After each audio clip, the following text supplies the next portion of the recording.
جاءت عند أبواب مصر وانهارت بشكل كبير. هو بالفعل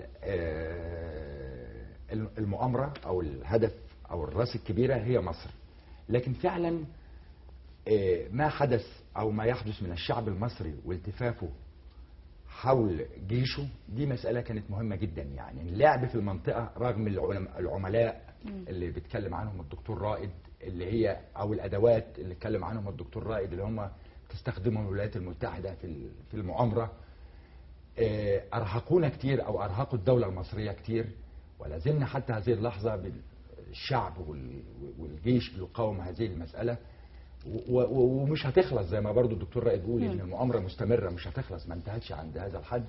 لكن في حاجة في مصر مختلفة. ايه الحاجة دي بقى المختلفة بقى؟ ان وقت الجد هتلاقي الكل ايد واحدة زي ما بنقول، يعني صحيح. الكل في التوقيت ده خلاص، يعني وقت الجد بقى مفيش تهريج بقى. دلوقتي احنا عندنا اخطاء، حكومة ما بتشتغلش كويس، لكن ساعة الجد الامور بتختلف تماما على فكرة.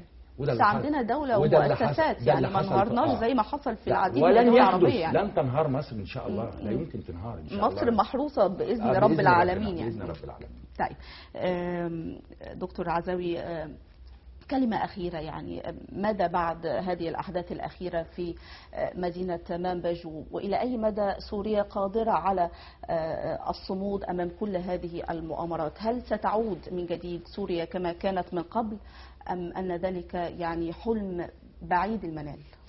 بعد 2011 المنطقة لن تعود كما هي، يعني لن تعود. إذا كانت بعض الدول محافظة لحد الآن مثل مصر بسبب دولة كبيرة، دولة مركزية لها قيادة كبيرة، جيشها جيش واعي،